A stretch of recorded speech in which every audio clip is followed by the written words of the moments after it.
Good afternoon, good evening, good morning, wherever you are in the world listening to this another Antigua Parish League podcast. This version we tagged SSLS, meaning we're showcasing our sports personalities and our local folks with local skills.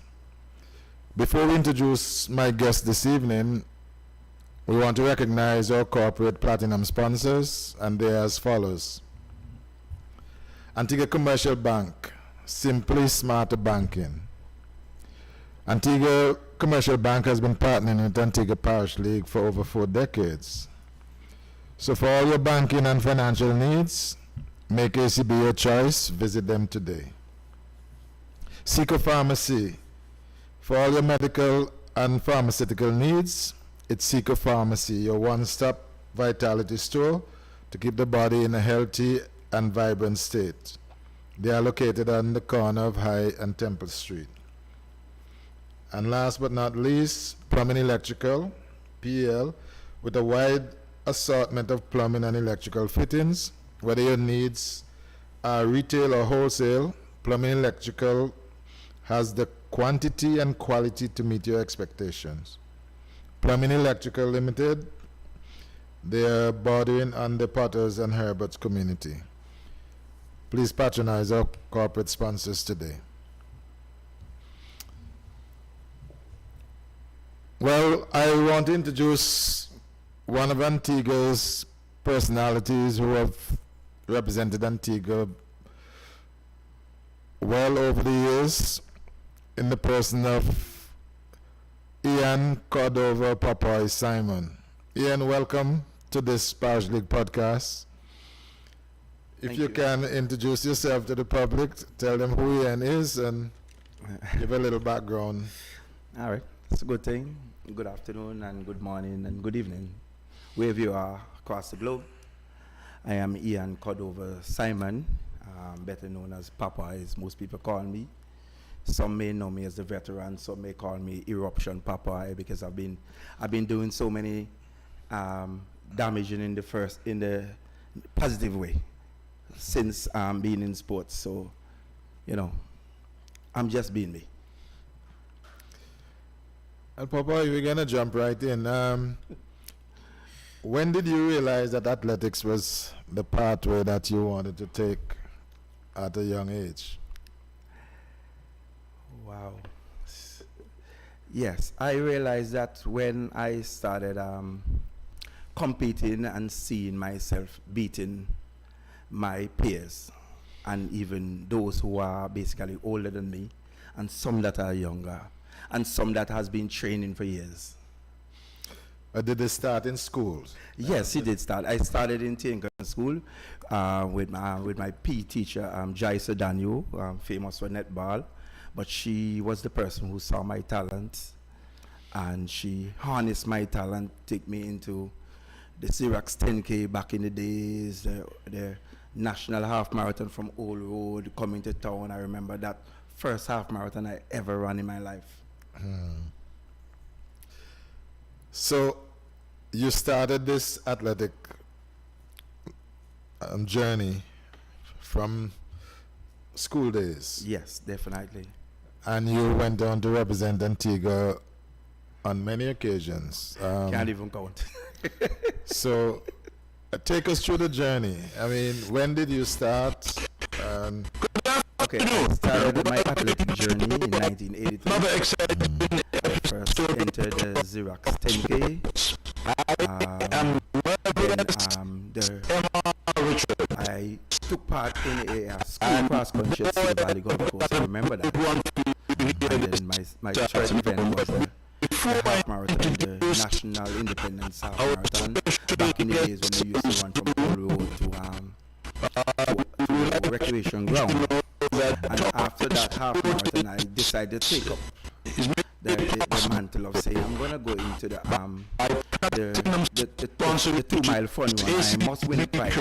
Days when I actually put on 2 different colored socks and I think a multicolored shirt, and I won the prize for best dressed clown.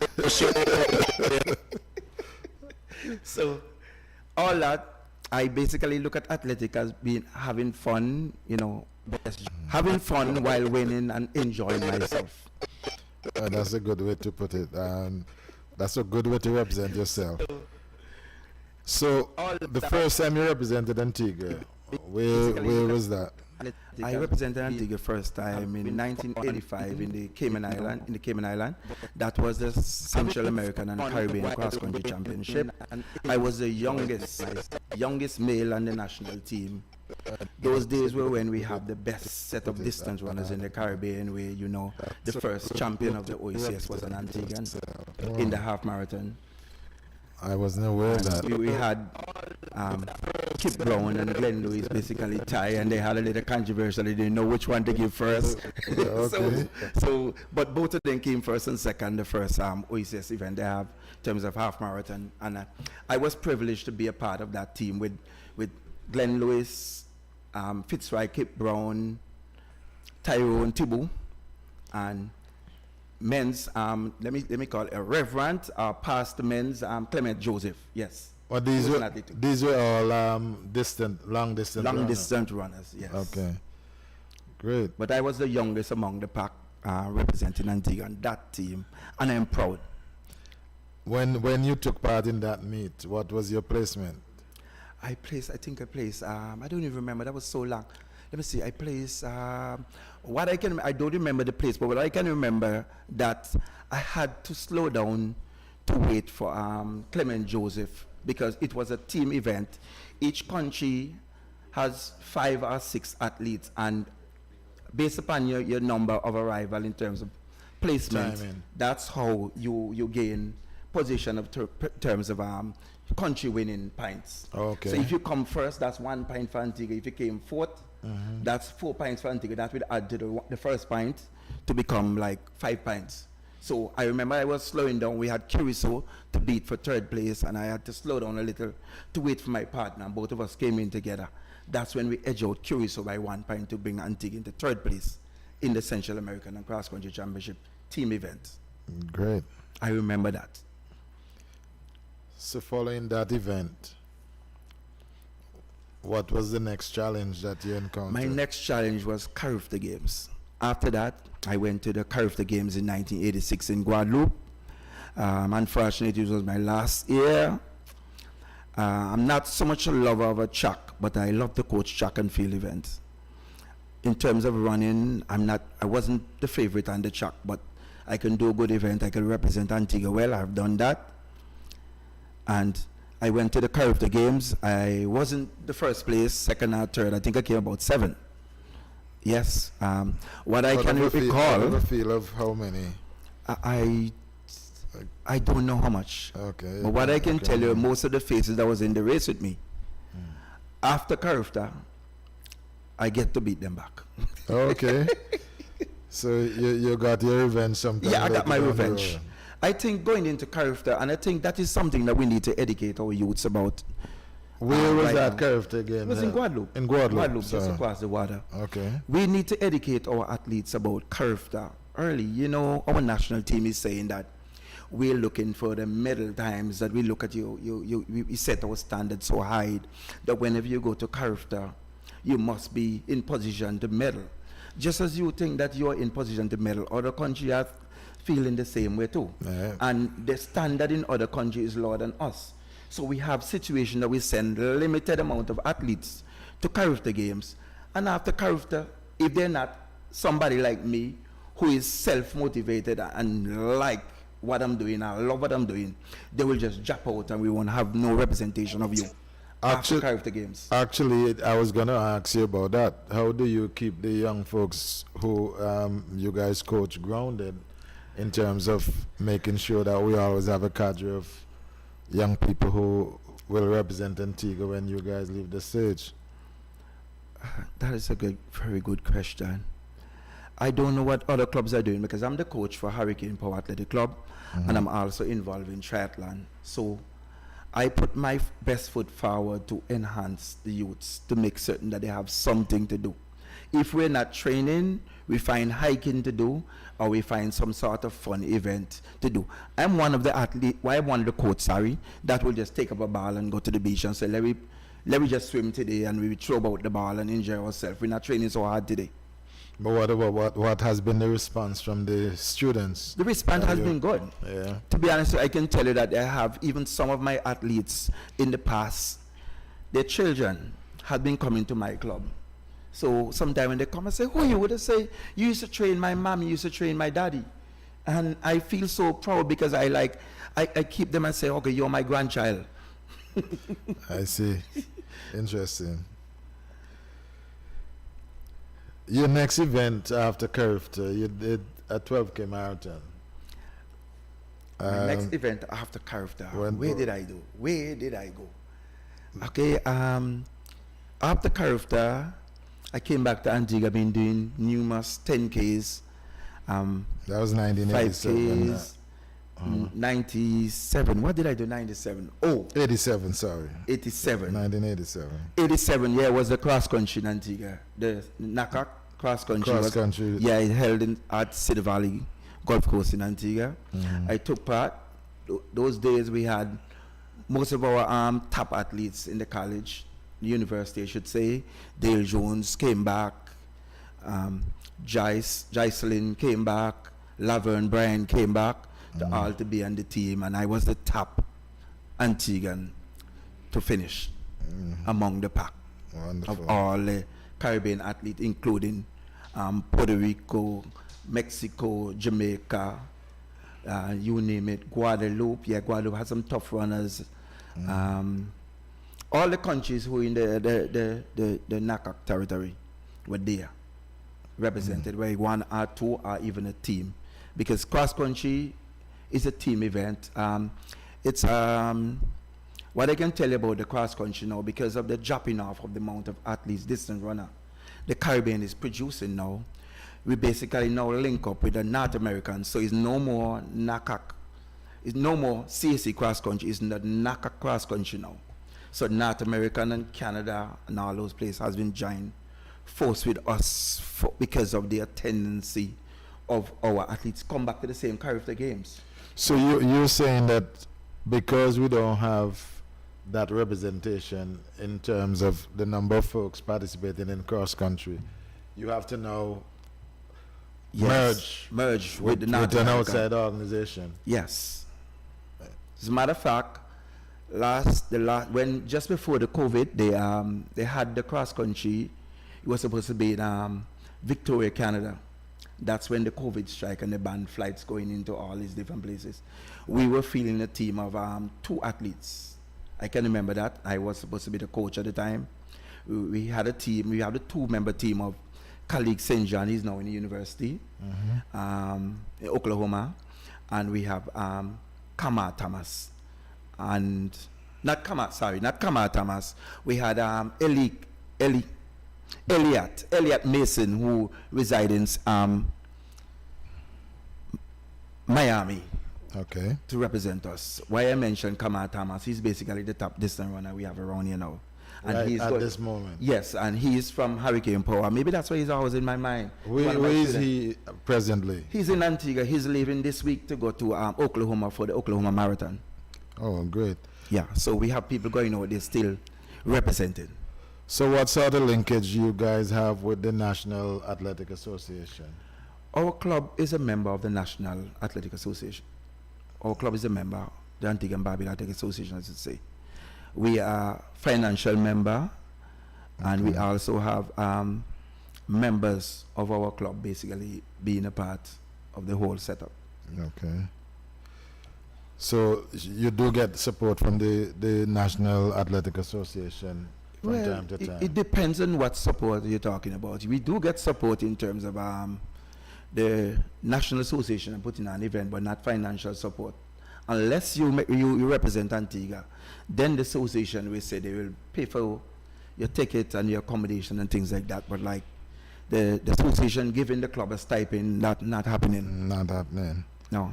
Hopefully in time to come that would be part of the setup. Well, we hope, because there are some clubs out there really need some help because of lack of sponsorship. And if don't really want to burden on the association, but I think corporate sponsors should look up and sponsor different clubs, because it will only make the athletes and the sports more represented in terms of athletes getting out there and being somebody? Yeah, well, the thing is, our corporate sponsors have lots of eggs in their basket. Now, in terms of, I would like to know that the young athletes are being supported as well. But in terms of representation to corporate sponsors always need to know that they're getting a bang for the buck, as we put it. So when you approach them, you would have to go with a strong proposal that will convince them that they need to support the athlete, so that at the back end they would see value for the advertisement dollar. You're so right, because I always tell my members in my club that whenever someone gave us sponsorship, it's not only for the club, it's for the athletes. It goes a long way, and we try to give them all the mileage we can give them, whether we're going to put them on a flyer whenever we have an event, or we're going to big them up and by interview, sports news. We thank them for their contribution. In our club, we normally do that.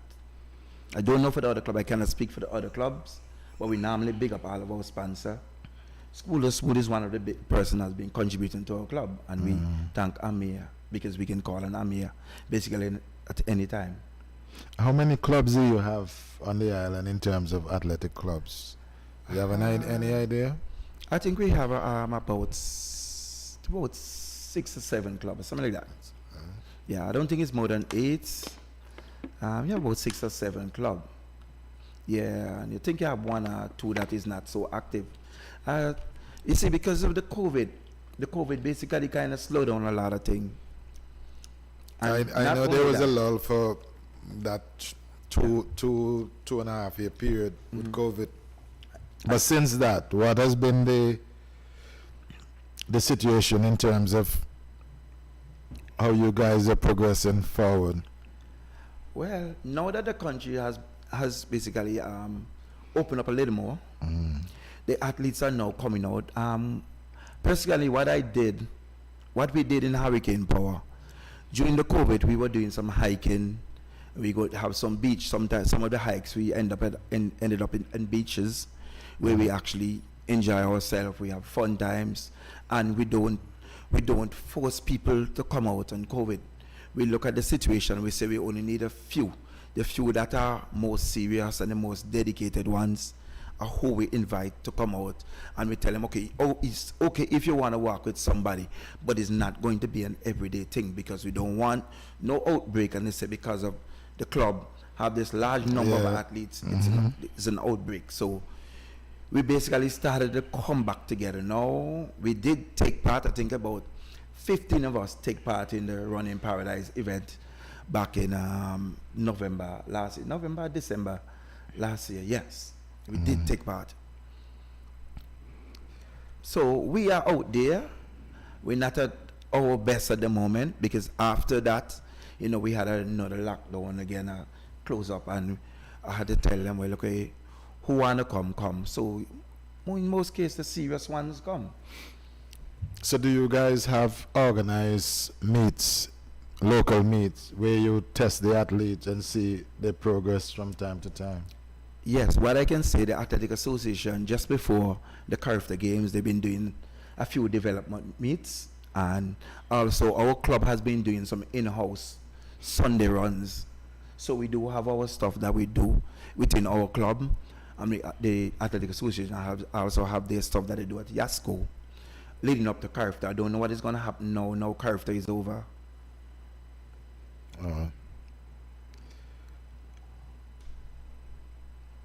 So, going back to your journey now, after the 12K cross country, what was the other event that you took part in?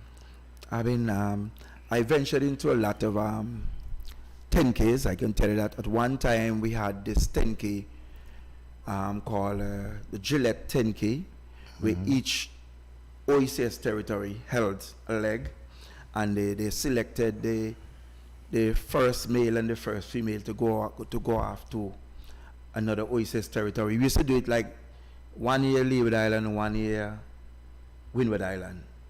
Okay. And I remember the first year when when they decided to host the event, I was ready to go to St. Vincent, and we had a little mix-up with my athletic association was saying they're not responsible for getting my ticket, is a sponsor, and then they go on, somebody said no, it's Red Spirit, so it's sort of mix-up. So anyway, I did not get to go. The other year, it was held in Dominica. Then I get to go to Dominica. I won the OCS 10K there. You won After winning in Antigua. You won And then 10K. the other year after that, we went to St. Kitts. I won again, so I won back-to-back OCS 10K. As a matter of fact, What year was that? You remember? 1990? 1990 and 1991. 1991 is when I had the record for the fastest 10K in the OCS. Wow. So that was a Impressive. record for numerous years. I cannot say how many years. When was it broken? I don't remember. What I can tell you, my half marathon record in the OCS, I think that was lingering around for about 7 years without broken, until after a while. I think it was broken by Pamela's Ballantyne. Yeah. Okay. Yeah. Impressive. Yeah. So when do you administer coaching to these youngsters? What days of the week you guys get involved in? Because you're a busy man, you find time to coach and work and be part of the associations. Yes. Where do you find the time? Okay. Let me say, some people, you're not the first person who asked me that question. I think anything that one want to do in their life and they're serious about it, they must find the time. Whether it's 1 hour, 2 hours, you must find the time if you want to do something. When I look back at my achievement and how I get where I was, I said to myself, I must help other athletes, no matter what I'm doing. I must find the time to give back to this Antigua and Barbuda what I get from others. You know Fitzpatrick, That's that man that sell commendable. fruit, and Yeah. he was once my coach. Okay. Joaquin Jones was once my coach too. Fitzpatrick is a very popular guy. Right. On the block. And I was coached by Leroy Williams at one time. That's when I crossed over to Joaquin Jones. He was a part of that setup. Okay. He was breaking me to make his own club. And then I leave from Joaquin Club and farm Hurricane Power. Okay, so you were That's when I the become coach. co-founder of Hurricane Power Athletic Club. Yes, I am the co-founder, and I was the captain for Panthers International Joaquin Jones Club. I was the captain. So then I have a lot of followers, I have a lot of fans, I got a lot of respect from the athletes. I was one of the captain that whenever I reach Yasco, the athletes that are in Panthers just get up and just move because it's time to warm up or time to train. So you inculcate that in them from early. Yes, because they know I'm not. Let me tell you something. I remember back in the days when I used to go and train at Yasco with cause what we used to do is to train in groups like myself, Dale Jones, Fitzroy Brown, Glenn Passy Lewis, Tyrone Thibault. We used to pull together and train. And I remember when we used to train together with the top, when I'm like basically like the young athlete coming up, they used to call me the upcoming eruption Popeye. Most people used to say that. So I look at the situation when I'm training these guys. I know some of these guys are faster than me in terms of like 100 meter, maybe up to 400 meters, right? Maybe up to 800 meters if you want to say a lot. They're faster than you. Faster than me, man for man. Right. But I have a lot of endurance. Sometimes I used to warm up. Let's say I come from work and I go home, or even from school. I would like take myself up and go and started running from home, go all the way from Green Bay, I'm talking. Go all around Bendals to go Yasco, just to warm up. So I'm doing 6, 7, 8 miles to warm up. So whenever I reach at Yasco, I am ready for the training. You're ready, fully ready. So what is the enthusiasm like among the students that you're training at the moment? It is very good. I got a lot of respect from them. And to be honest, the only thing I would say sometime, I don't think sometimes they really think about what I go through in life to reach where I am at this moment. I do tell them, but they don't get the feeling because they don't go out and do what I have done. I try to get them sometimes. They say, Coach, man, you look cold now, you look dark. But they don't know what it takes to get where you want to go.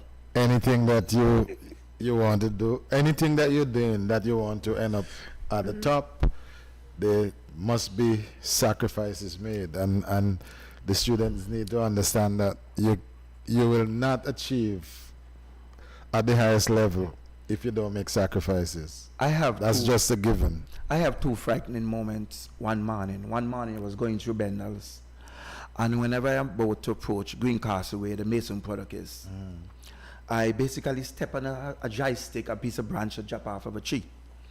And when I step on it, at the same time some dogs were barking behind me.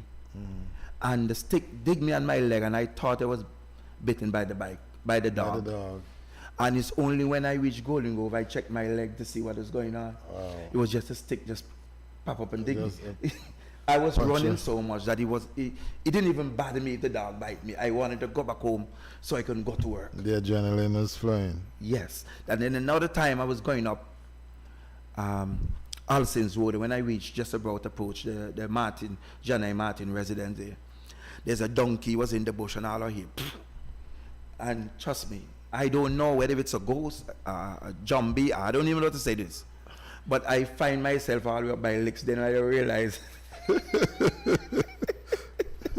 that it was a frightening moment for me. I just take up my foot. I don't even take it up in my hand or what, but I just run like that. And then I have another moment. I was coming on All Saints Road and I saw a vehicle behind me. And I was like, who the hell is following me? Police. I don't do nobody nothing.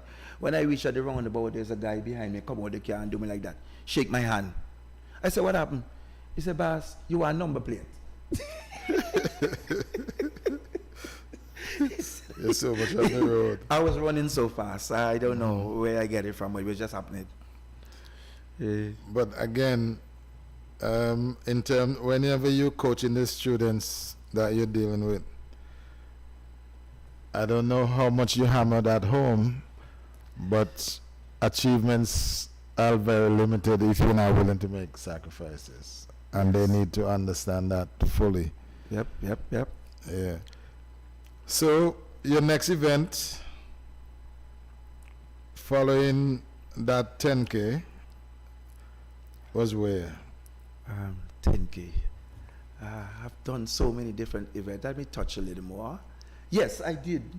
I think I represented Antigua in 1988. Yes, 1988 is when I went to New Zealand to represent Antigua in the World Cross Country Championship. That was the days when the African were dominating most of the distance race. Oh, like Shannon Gogi and so, who won the cross country, I think, at several occasions. The World Cross Country Championship, I think, is either about 5 or 7 times he won it. So I have touched shoulders with people like that.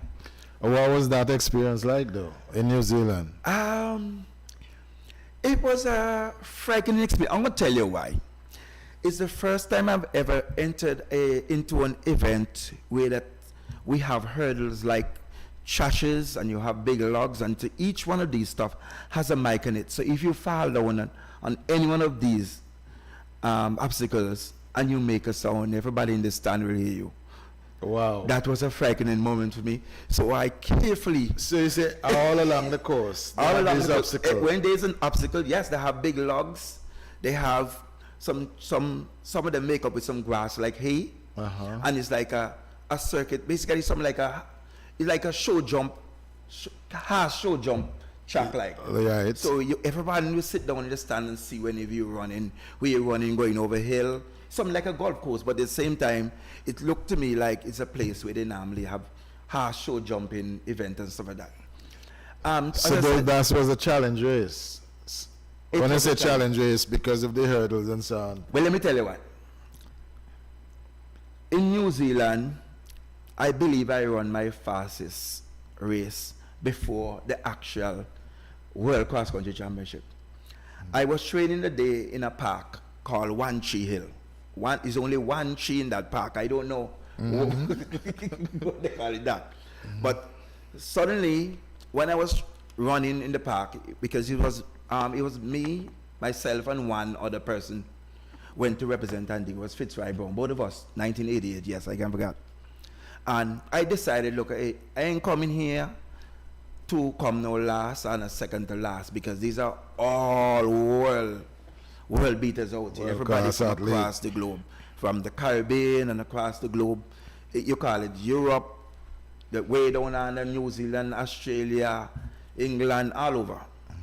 The Caribbean, plus Asia. Everybody's there. I don't want to make to embarrass my country. So I say, look, you know what happened? I am not coming here to sit down in a hotel to relax and wait until the race day. I am going to train. I went into this park, and at the same time, it have the same type of hurdle, like, but it's not hurdle. It's like it's a paddock. For you to pass, get to your passage, you must jump over a paddock wire for the fence. I remember going through that park and running, and at the same time I saw a dog. I believe that dog is bigger than me. Wow.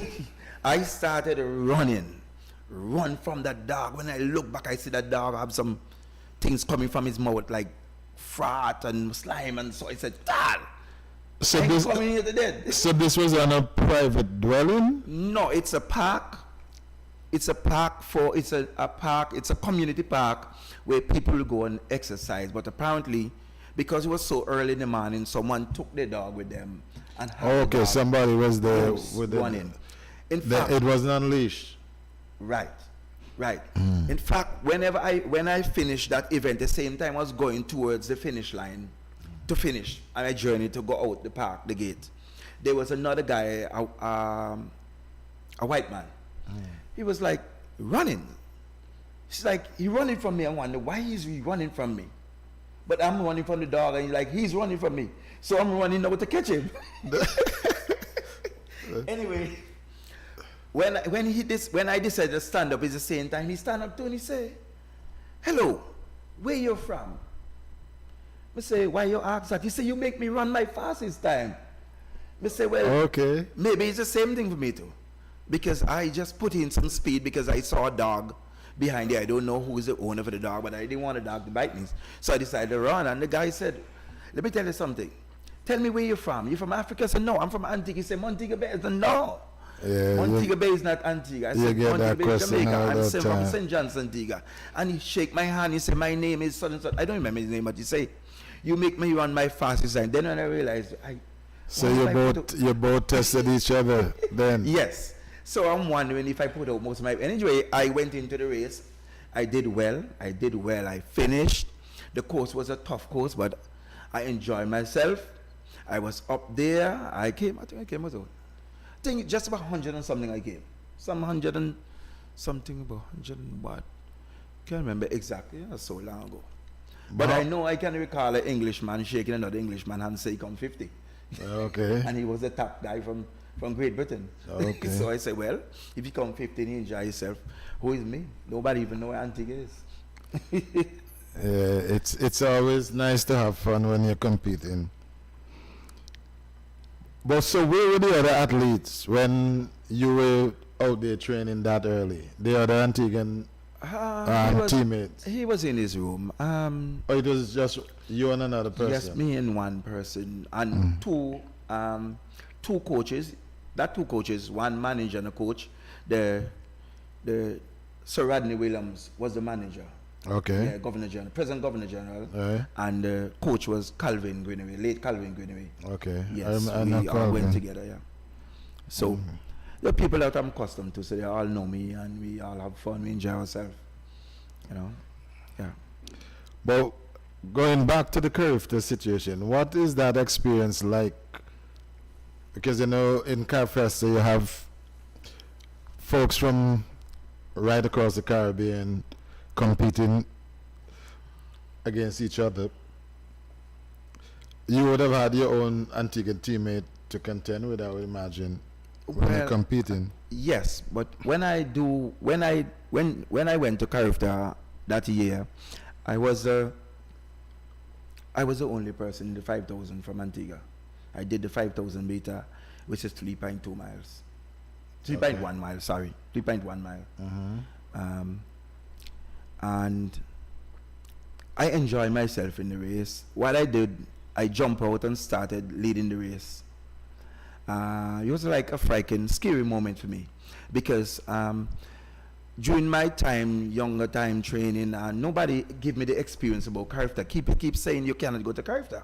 But I never realized it was an event that they only have a selected few. I believe in that time they have, like, it's about some people friend.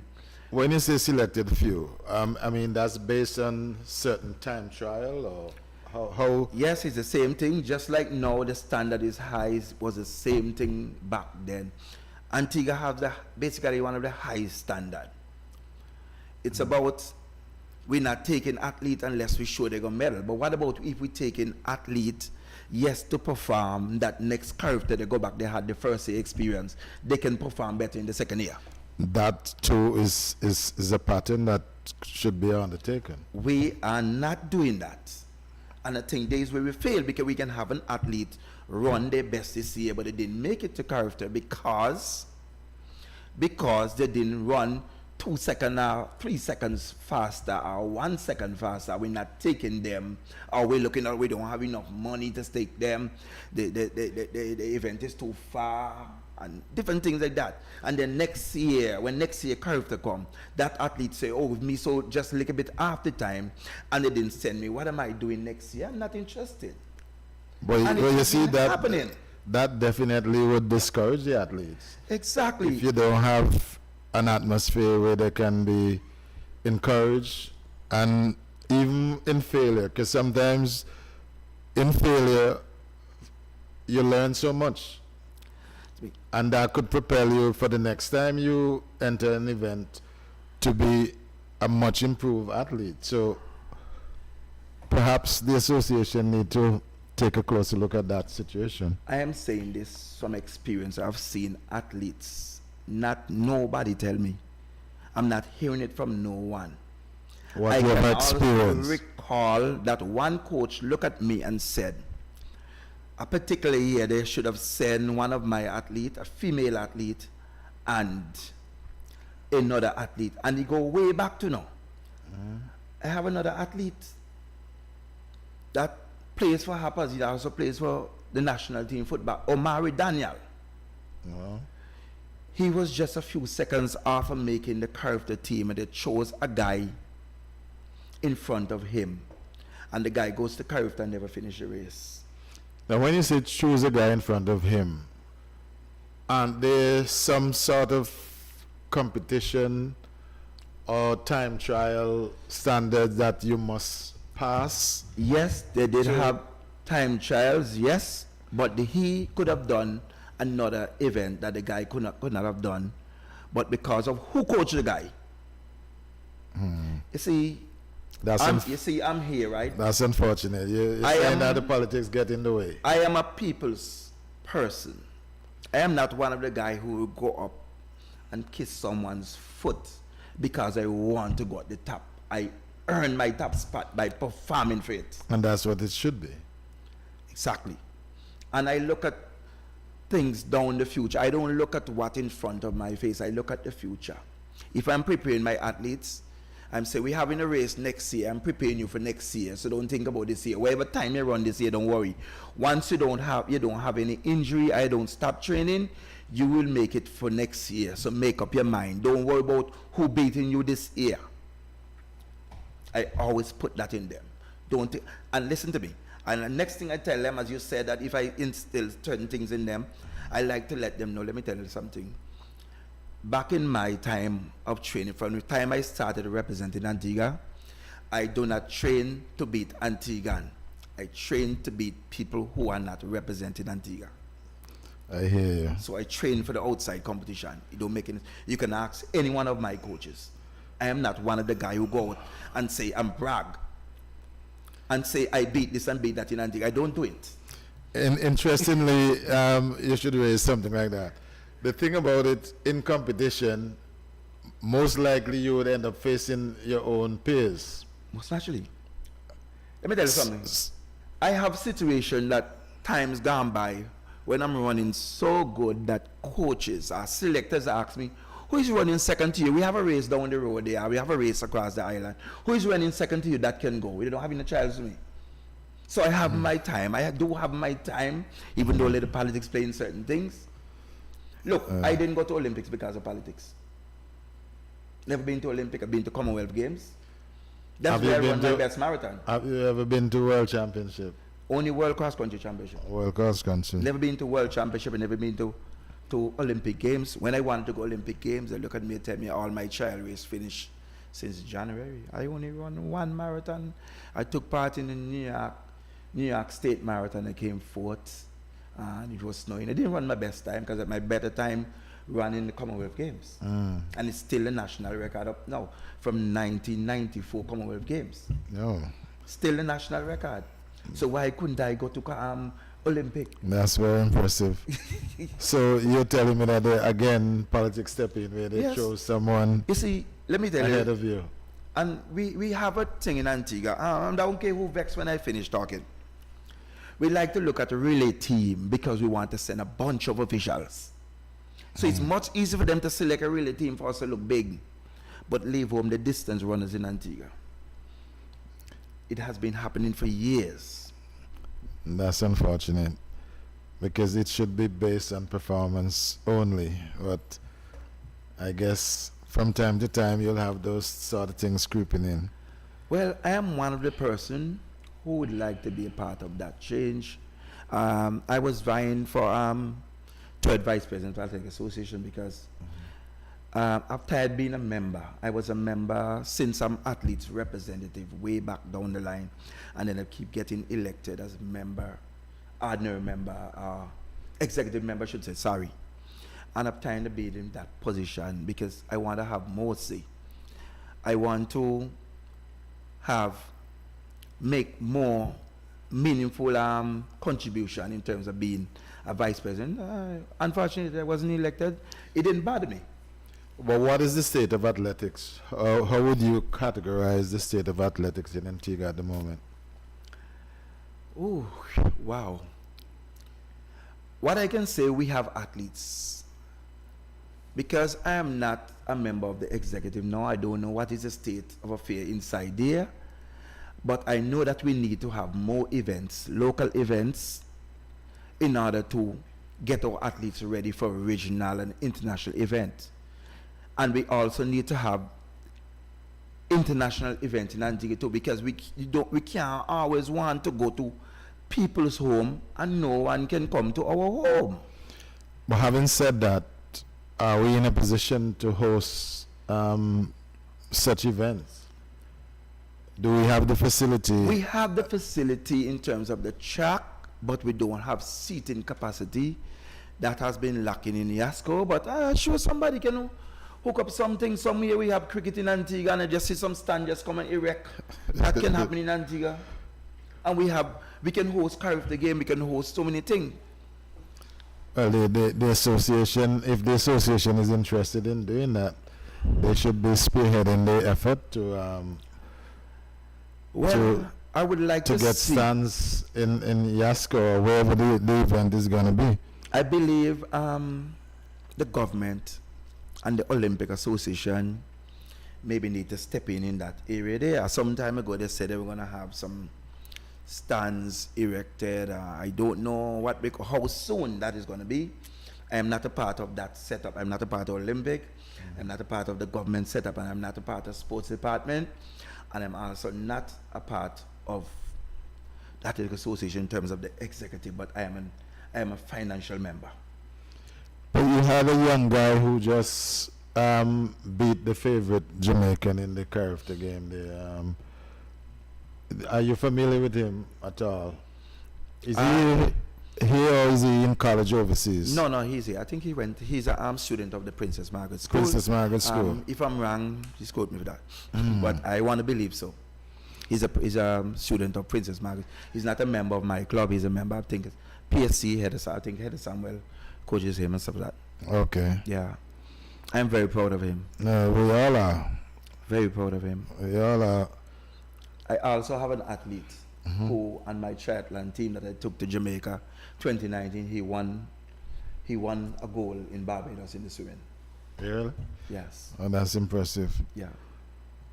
And where those athletes now? I think the athletes are still in Jamaica. I don't know for those in Barbados, because what happened, Carifta Games, let me go back. It's 3 different type of Carifta Games. There's Carifta Games with the track and field, that held in Easter along with the swimming Carifta game. But the swimming and the athletic never held in the same country. They are always 2 different countries. I don't know if the numbers are too much to basically accommodate in one country. It don't happen. What I can tell you about the other Carifta is triathlon and aquathlon Carifta. There's where my heart is, one of my heart, because I'm one of the coach in the triathlon setup. So I am the coach for the youth triathlon team. But going back to what you just mentioned in terms of having separate venues for the swimming as opposed to athletics, is it a question of not having the facility? Why that is the case? No. I don't know the reason for that. I think I want to believe maybe the numbers are too great to handle, because I cannot recall seeing both. I don't know if it happened in the past, but I cannot recall, from my knowledge, I cannot recall seeing track and field and the swimming Carifta held in the same country. The same country. I don't see it happening. I cannot recall it ever happened in my time. I don't know if it happened before, and I'm not knowledgeable of it, but I'm telling you straight up, I cannot recall that. But it's not happening, I can tell you. And then the other thing about it, we in the Caribbean Triathlon Association, I'm going to say we because I'm a part of the setup. I may not be an executive member, but I'm a part of that group in organizing and also being one of the person who say, yes, let's have the triathlon in this country and that country. I'm one of the person who actually helped vote for my association as a coach and active member, my association. And we don't hold our Carifta triathlon and aquathlon the same time as the Carifta swimming and track and field, because some of the athletes who are doing track and field and some of the athletes who are doing swimming, those are the same athletes who will be doing the multiple sports, the swimming, the cycling, and the running. Oh, okay. So we give, as a matter of fact, they have a athletes, personal triathlete of Barbados, won a gold medal in Jamaica. Yeah. Yeah. He was very much highlighted on the Caribbean triathlon track. No, interesting. Yes. So, and as I said, one of our triathletes, he won a gold in Barbados too. He's represented Antigua. That's Ethan Stubbs. Ethan Scout. Stubbs Green. Ethan Stubbs Green. He's one of my favorite triathletes. So over the years, you continue to represent Antigua. Well, I should say, the last time you represented Antigua was when?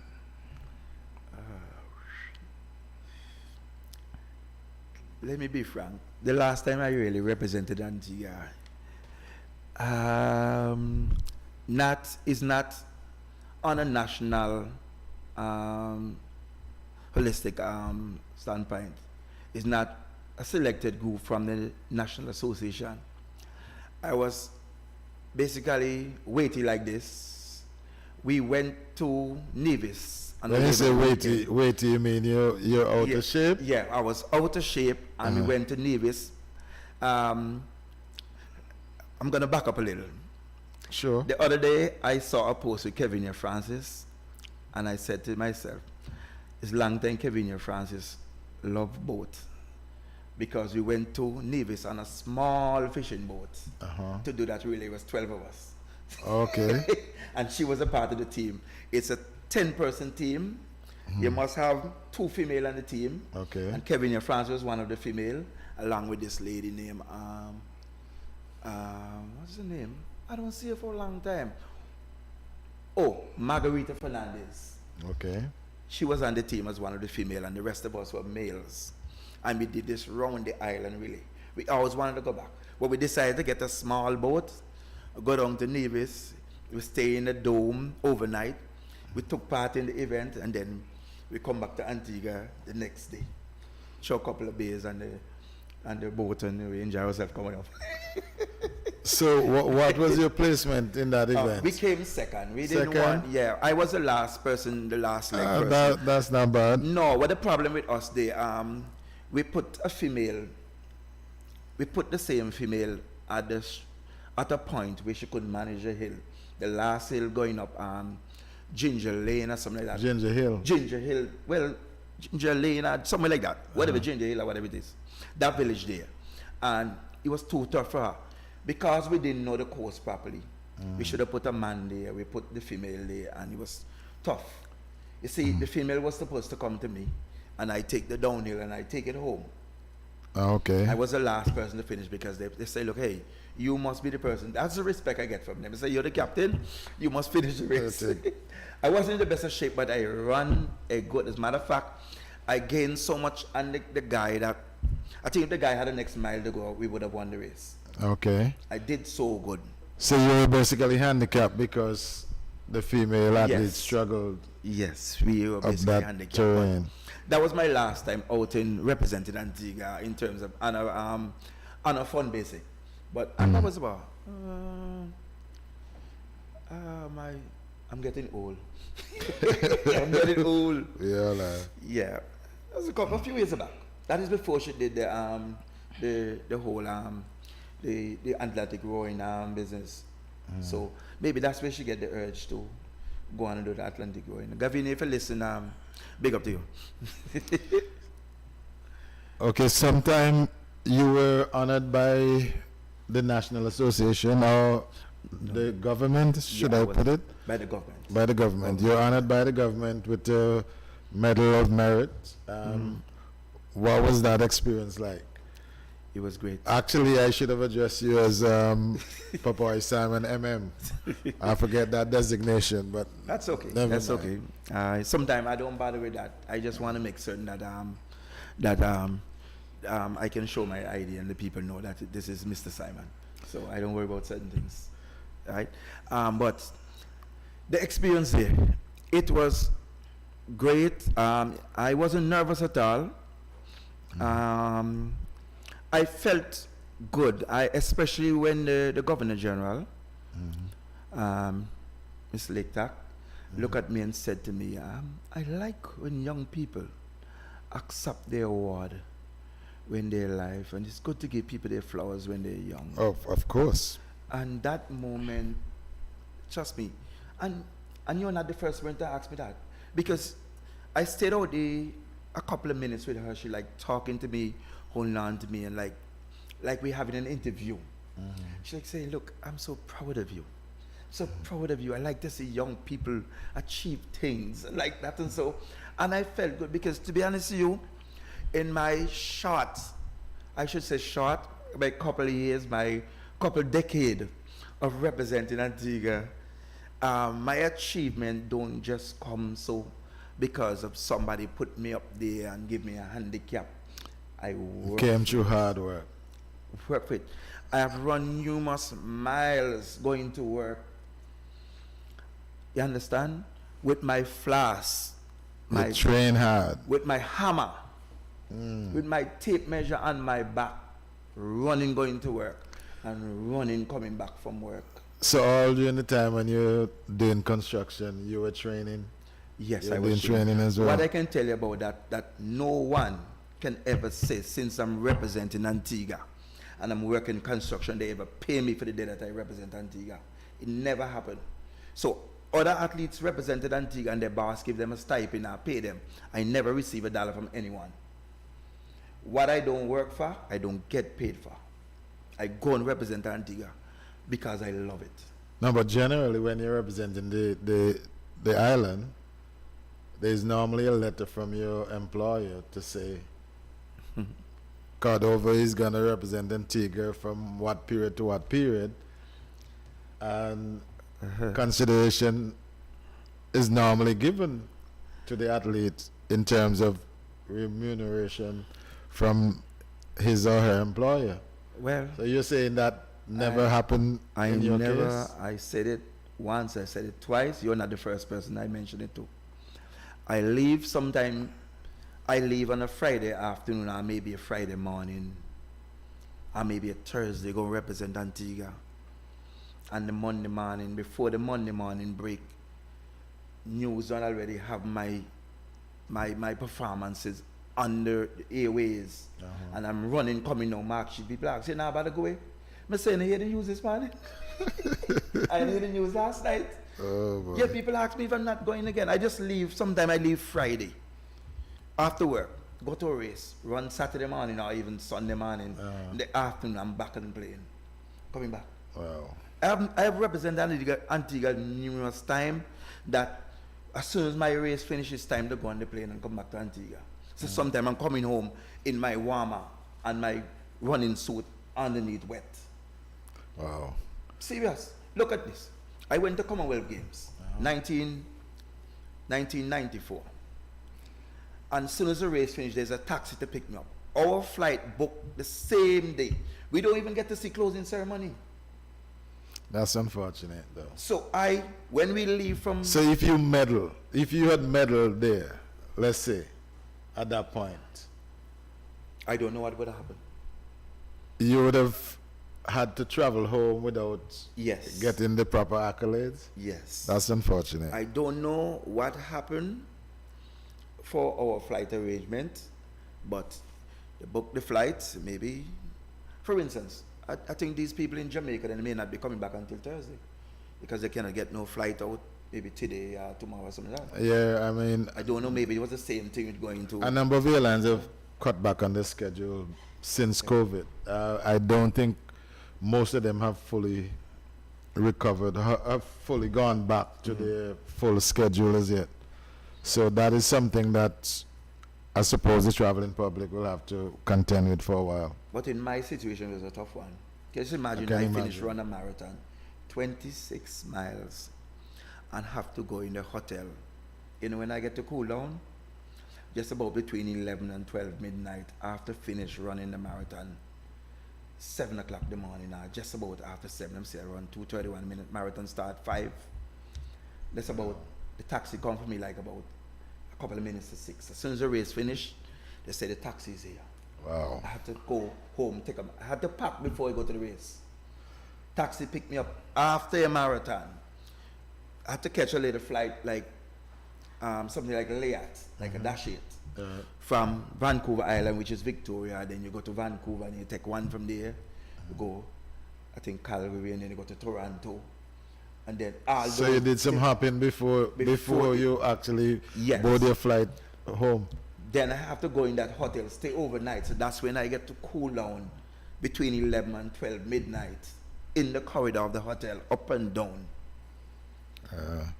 That's unfortunate. Hopefully that situation has been corrected since. Well, I hope. Because let me tell you something. We have been through a lot of struggles. We have been through a lot of struggles. I remember we have situation represented Antigua. I remember even Cayman Island. Cayman Island, we went to Cayman Island to represent Antigua in the CAC cross country. And then after that, we were supposed to go to Jamaica. Those are the days when we used to have the Courts 10K. Each territory used to select that has a court store. And you had to go down and see courts. Used to have a court store. Yeah. I remember that. Selected 5 athletes, something like the cross country for pints, to represent each court's store territory in Jamaica. So Jamaica used to have a courts final every year in Jamaica. So each country has to send 5 representatives to represent courts. So when we went to Cayman Island, 1985, we had to stay in Cayman Island and train. We didn't have no money for hotel. We had to bunk on somebody's floor. Unfortunately, that's too often a common complaint from athletes across Antigua. We definitely have to find a way to treat our athletes better. We had to bunk on somebody's floor. Then we go over to Jamaica run, and after we finish running in Jamaica, then we come back to Antigua. Especially athletes who represent Antigua. Actually, I had a similar experience in London back in 2000. The last time we traveled with a 5-man team, we had what? Myself, well, I was saying 5, it's more than 5. Myself, September, Pumpkin Lewis, and we had 3 students. 2 from Villa Primary and 1 from All Saints School. And it was an embarrassing encounter when we went back to our hotel and found the doors locked. Wow. I mean, because payments weren't made. But hopefully current athletes are not experiencing those kind of situations. No. I hope not. No. Well, what I do most time when I travel with the team as coach, I make certain that I have some sort of backup cash. Maybe have my debit card to assist the situation if there is any situation occur, because I don't want them to face the same embarrassment as I do as an athlete. No, I try my best to make certain that happen. Fully understand that I've done situation. it the last time I traveled with a few athletes to represent Antigua in the CARICOM Heads of Government 10K. That was the last one in 2019.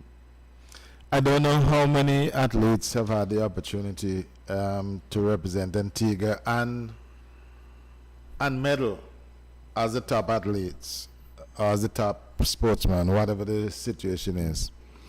But it's an experience that you can't explain. It's such a proud moment that you're well up. Yeah. When you hear your national anthem being played, Oh man. it's Tell me about it. it's an experience that is difficult to explain. But for those who have experienced it, I know the feeling. Yep. It's a proud moment. Yeah. Yeah. So that when you were awarded the Medal of Merit,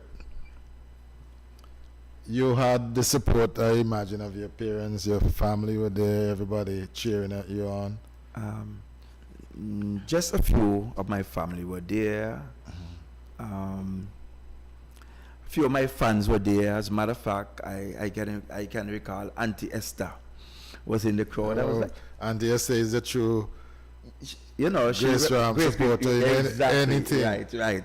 Anything at all from the Grace Green community. She's I'm one of the person who been past chairman of culture, Grace Green culture and sports and culture committee. So a lot of people in the community know me, being one of the person who always ready to organize things in the community. So I'm always there for my community.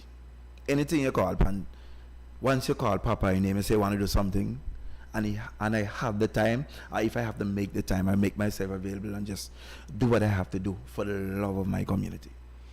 That's commendable. One of the things I want to go back to, Papa, is the whole question of selection of athletes. Traditionally, Antigua have athletes overseas in different disciplines. Yep. You have similar athletes here on the island. How do you choose the athletes from overseas? Do you get reports from the schools that you can compare and contrast with the athletes here in Ireland before you make final selection? Yes, we do. We do get reports from the school, from the athletes' performances. These days, everything's basically online. So whenever there's an athlete running to an event, you just log into that event, you just see the time that the athletes run.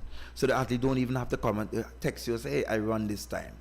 Okay, everything is being recorded. Recorded online. Documented. So you can look at that performance and say, okay, well, we have somebody in Antigua running the same time too, so it don't make sense to waste money sending for you when we have somebody here is doing the same time or close to you, or if they get a little more competition, they can do the same time as you are. You know, things like that. So you all do that kind of scrutiny? Yes, we do that. Great. We do that. Yeah. Now I want to divert a little bit from your athletic prowess, because I know you're also part of one of our top steel band in Antigua, Halcyon Steel. And you know, this program is all about sports culture and our local skills. So tell us a little bit about your association with Halcyon Steel. I didn't want you to go there, you know. But you go there. I had to go there. Okay. My association with the Halcyon Steel Orchestra is very good. You know, Halcyon has the little down and they have the little up. There was one point when the band was like struggling for members and all that and so. And I used to dedicate myself, because what I used to do, like every panorama, I used to go and play with the band like that, just for panorama's sake, only to be a member of the rhythm section. And never meant nothing serious, but I used to play pan before. I'm a double second man. Original founder of Sparkle Steel Orchestra back in the days from Tinker, and was the vice captain. And so I'm a lover of pan. I have a pan home too. So just in case you don't know. And so I'm a lover of pan, and I love the community. There are times when sometime that I see the band needs some help, maybe like certain in terms of organizing things, and I kind of help step in to see what I can do for the band. And I just find myself lucky into the band. I used to take myself up and say, let me go Shirley Heights every Sunday, just play with the band for nothing, just like that. And I just fall in love with it. So you're not paid when you play with them up there? No, well, before. Okay, in the past, in the past. That's how my journey started. I used to go and just do it because of the love of music, and I just feel that I am missing something in my life. Some kind of musical part of my life is missing. So I regain that missing part, which is the music, and I just find myself stay there with it. And the members of them tell me, you can't miss the most Sunday, you gotta come, and then they just stop there, and then they other place everything the band doing on the road on the block. I'm basically one of the person who gonna find the selected area and say, yes, this is the suited area for the band to play. All when we go to Wilkie's, they say, look, myself and the PR, we go up there, take pictures. He said, what do you think? I say, yes, hey, this is the perfect place. We send on pictures. Everybody say, yeah, we're going with that. I tell them how the band go set up and make certain the banners are in place. Okay. That's the type of person I am. Make certain that things are together, make certain we have refreshment, things like that. So whenever the band is doing anything like community or whatever, I make certain like I monitor the cooler. Oh, you need that kind of administrative organization. Halcyon is a fantastic band, and from time to time I help my partner up there on a Sunday sell his craft, and the tourists will come to you and ask, you know, where can I get the Halcyon shirt? Where can I get a tape of the music? And oftentimes neither is available. So it's something that the administrators in Halcyon still need to look at. Okay, we spoke because there are lots of opportunity for making money in terms of the shirts that because people are totally over the moon when this band play up there. It's a fantastic band. Yeah. It's so much thing we talk about for the band. We even spoke about having some sort of souvenir, maybe like a key ring with Halcyon on it, to even give people. And we spoke about the T-shirt, we spoke about the music and stuff like that. But I don't know what is the holdback. Maybe the COVID hold back certain things, but we just gotta put some more things in place. Soon for now, the band will be having a new executive. So I guess when the new executive come into play, that some of the things will be looked at more deeply and not just in front of our eyes, because they've been missing. One of the things I used to admire about Halcyon Steel is that they had a large cadre of young people following them every Sunday, and there are times when the experienced guy will just vacate and allow the young ones to take over.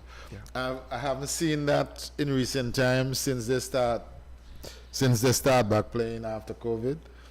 But I'm hoping that the band has not lost that aspect of it, where the young people are integral part of the band.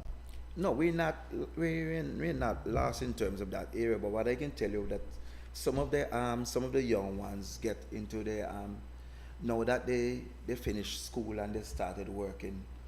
Time is not there. Time is kind of a it's not.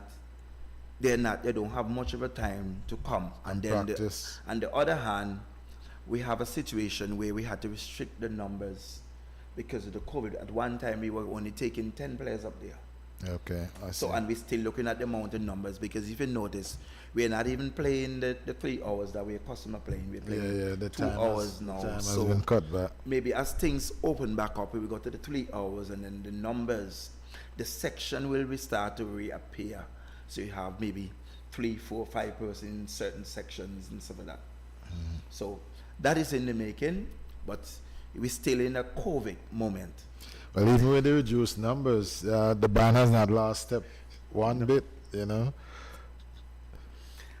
So, what's up for the future in terms of the athletics and also the Halcyon Steel? Because I know you're integral part of both institutions. So Let me speak for my club first, and then I can go into Halcyon part of it. I can only speak a little bit for Halcyon from certain things that I've heard, and I know that is possible in the making. But let me speak for my club for who's now. the captain of the band? Dwayne Mussington is the captain. Dwayne, okay. Yeah.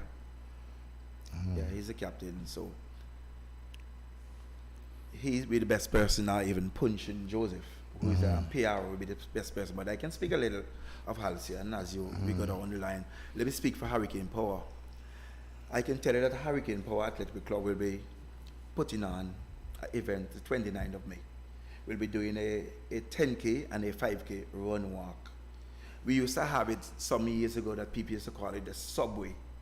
That same subway down the Subway sandwich. Subway 10K and 5K. Well, we coming back up, we're not too sure if we're going to have a sponsor in the middle.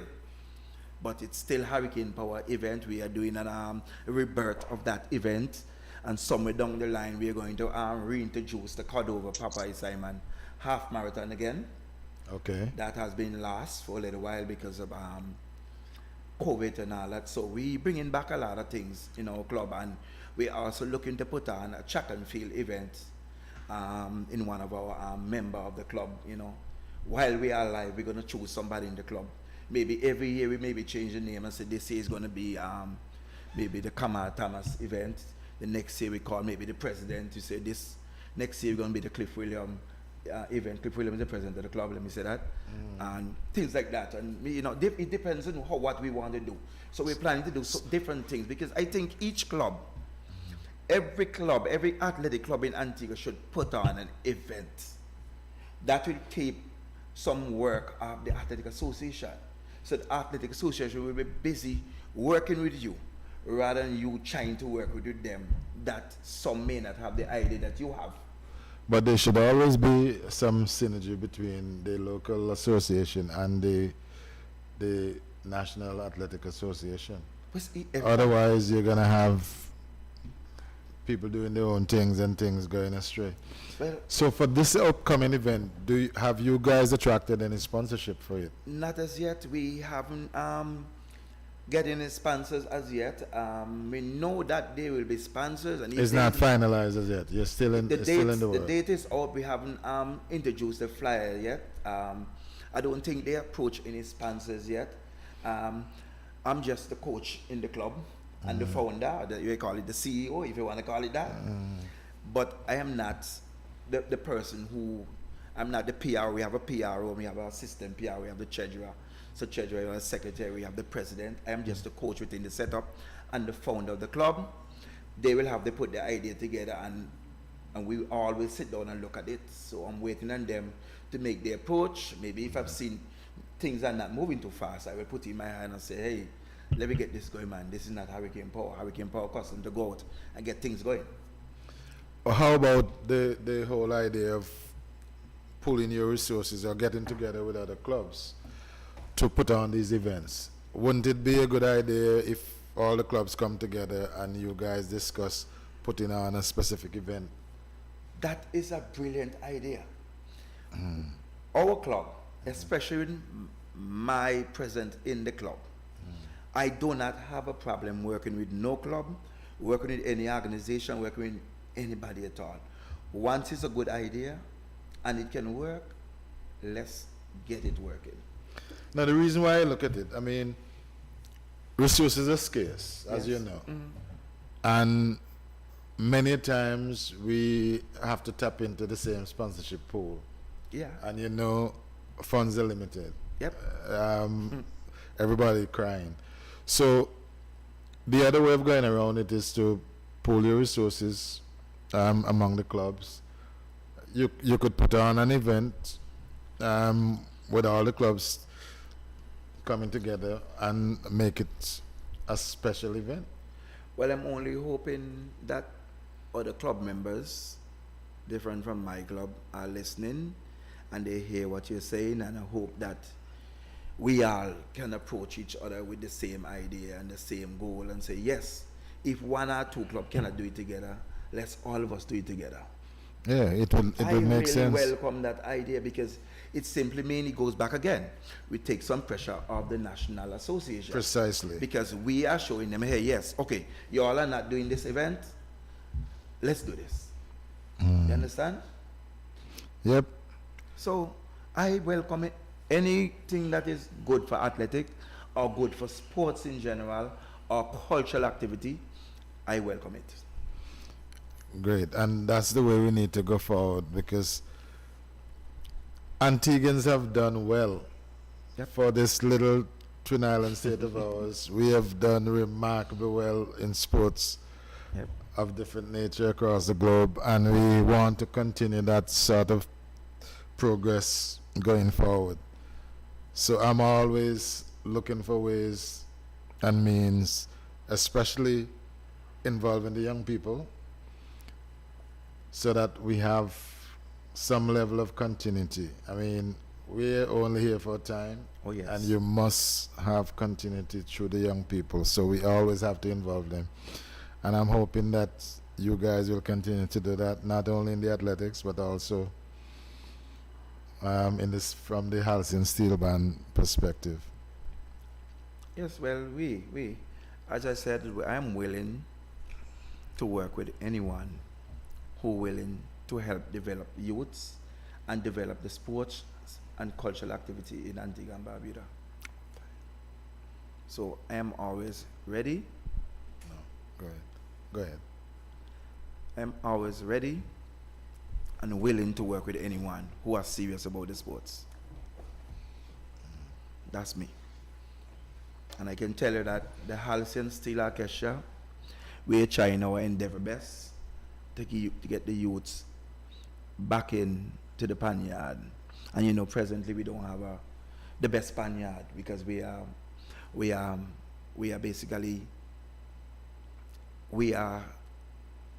basically like I don't even want to say begging space. We are using a part of the multipurpose center for our panyard. Since the panyard was destroyed by the King George V ground, we haven't had a panyard. In that new edifice down there, you guys have been able to find a space for the steel band? Not we guys. They No, when I haven't been say- able to find a space for us.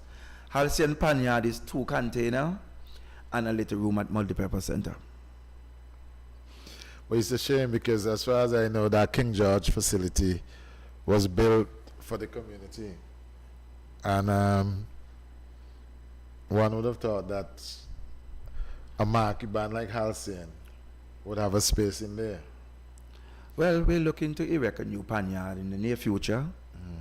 I think there's a land by the multipurpose center to the west there being given to the band, so we will be erecting a new panyard in the near future. Haven't seen the design, haven't seen the drawing of it. I hope to see it sooner than later, so I can put my little 2 pence into it because I'm into construction to say, well, yes, this is suited here and this can work and this can't work and things like that. Okay. Well, before we close off, I'm going to ask you to give your parting shot, but let me just take this opportunity to recognize our platinum sponsors once more. Antigua Commercial Bank, Simply Smarter Banking. For over 4 decades, they've been partnering with Antigua Parish League Cricket. So for all your banking and financial needs, make Antigua Commercial Bank your choice. Visit them today. Seeker Pharmacy. For all your medical and pharmaceutical needs, it's Seeker Pharmacy, your one-stop vitality store to keep the body in a healthy and vibrant state. They are located on the corner of High and Temple Street. And last but not least, Plumbing Electrical Limited, with a wide variety assortment of plumbing and electrical fittings. Whether your needs are retail or wholesale, Plumbing Electrical Limited has the quantity and quality to meet your expectation. Plumbing Electrical Limited, they're bordering on the Potters and Herberts community. Well, Papa, any parting words for the general public as we wrap up today's show? Well, I just want to say thanks to the Antigua Parish League for inviting me here, and I say let me say thanks to you.